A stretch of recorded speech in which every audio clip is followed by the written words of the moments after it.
Nine, there's been a lot of allegations floating around social media, and tonight we speak to Professor Barnabas Nawangwe, Vice Chancellor for Makerere University, the man in the spotlight, to provide clarity on some of the issues. Prof, many thanks for speaking to us tonight. My first question goes, from the time you took over as Vice Chancellor up to date, there's been a lot of allegations around your appointment, especially your qualification as Vice Chancellor of Makerere University. My question is, how do you respond to criticism around the truth surrounding your qualification for position of Vice Chancellor?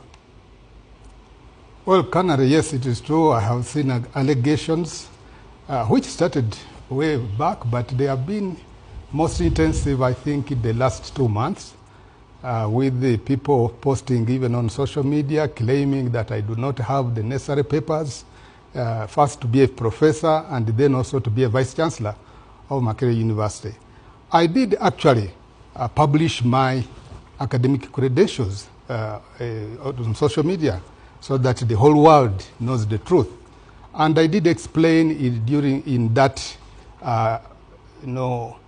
post that I have all the qualifications required to be the Vice Chancellor of Makerere University. I went through the whole history. I told everybody who cares to get the truth that I sat my primary leaving examination from a very rural school in Busia and emerged the best candidate in the whole of Uganda. I moved on to Soga College Mwiri and emerged the best candidate in the East African Certificate of Education. I moved on to the A-level. I was not the best candidate. I got a little bit involved with the politics during the Idi Amin time, and the school thought that I better stay home. I did not study, but they registered me. I still passed. I started the examination, I still passed. And I came to Makerere. I was there briefly. Again, got involved in student politics, and Amin was still there. And I had to leave the country, moved on to the Soviet Union, and did architecture at the Kyiv National University of Architecture and Construction, and still became the best candidate in my architecture class. I moved on and did a PhD and completed my PhD with distinction. So that is the story of my qualifications. And I have seen now people, once I published that, now they begin saying, but the names don't look to be the same. Exactly. That's what I was going to say, that you have 3 academic qualifications, and these are documented in the papers you posted on social media. The names are totally different. It looks like I'm speaking to 3 persons. The names are not totally different. One name is constant. Nawangwe is constant, Barnabas is constant, and there was a name Umoja which I dropped when I came back from the Soviet Union. The name Umoja was acquired when I was at Mwiri because of my political activism at that time. And you know, the O-level had a lot of initials. At that time, we were competing among the students who had the biggest number of names. But when we went to sit the A-level, UNEB changed and said we could not have more than 2 initials. So I dropped some of them. I moved with the same names to the Soviet Union, and when I came back, I only dropped the name Umoja. And all that was done legally through swearing affidavits. So when the school decided that we cannot have those initials, it was not just me, there were a big number of us, and we all swore affidavits and reduced the number of.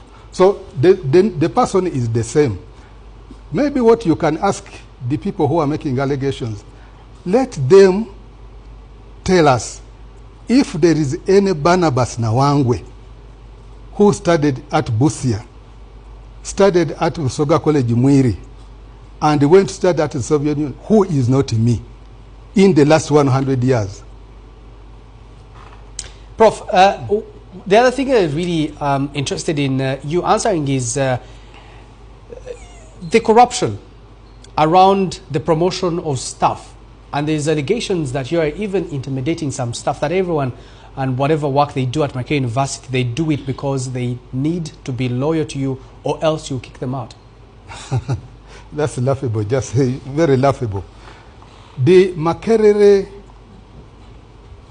recruitment and promotions environment is probably the most transparent that I know of anywhere in the world.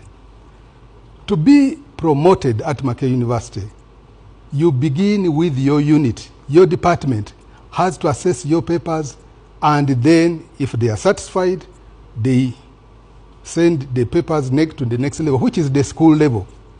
The school board or committee verifies your applications and the other criteria. Of course, there is a promotion criteria which the board follows. And when they are satisfied, they move it to the next stage, which is the college board. The college board also assesses, and when they are satisfied, they then move your papers to the appointments board. For the case of associate professors and professors, the papers are then sent to an external vetter. Okay? Now, in my case, and I have seen arguments around that, the people who are handling that failed to get a professor within Africa because there was no professor. And for me to be promoted to a position of professor, the papers had to be assessed by a professor. So my promotion took some time until they eventually sent the papers outside Africa, where they found a professor to assess my papers. So allegations that you can bribe people and are not true. I have never seen a more strict but more transparent system than the one at Makerere University.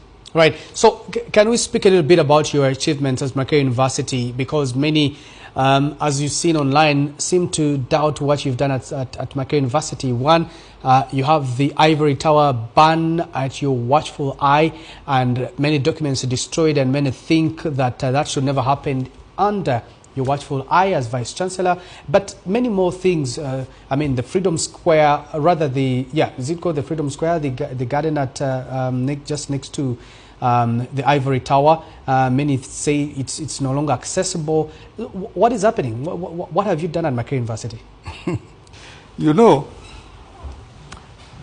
Makerere has transformed tremendously, and to the detriment of some people, but to the pleasure of the majority of the stakeholders at Makerere University.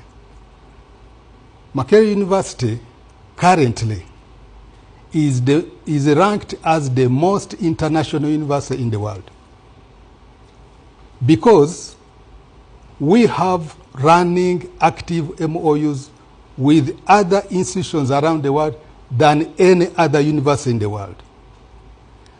And also because we have more researchers at Makerere who publish jointly with a researcher at another institution than any other university in the world. That is one achievement, making Makerere University a research-led university. And that is in our strategic plan. We have been pursuing that intentionally. Okay? 2, there is stability. People can do their research, they can study. I think you saw an interview in the Monitor recently when they were asking the students, the student president, the guilty president, say, there are allegations that, Nawangwe has stifled freedoms, you can't debate. And he said, we want to thank the Vice Chancellor for finally bringing sanity and stability so that we can study and do research. And we are debating freely intellectually. What I can say, and I must say I'm proud of it, is that I stabilized the university and removed hooliganism, which some people think is equivalent to freedom of expression. So you talk of the Freedom Square. The Freedom Square was simply beautified, and the Freedom Square is used every day by students. They sit there comfortably and study. It is used by exhibitions. By the way, I want to invite all viewers to our next exhibition, which is next week, where we are displaying the research and the innovations that have been made at the university over the last 2 years. And come and see what our children and our staff are doing to change our country. You will not believe that these things are done in Uganda. Now, as far as the burning of the, I didn't know that you can watch a building at night and see whether it is going to burn or not. The building burnt at night. It is a suspected electro fault, maybe a short circuit caused by maybe a rat which stepped on the wires. The fire started in the ceiling, and the patrol which was moving around the campus confirmed that. There was a forensic investigation which confirmed that the fire was caused by an electric fault. So I thought that matter had been settled when that report came out. Okay. Yeah. Professor Barnabas Nawangwe, thank you so much for speaking to us tonight.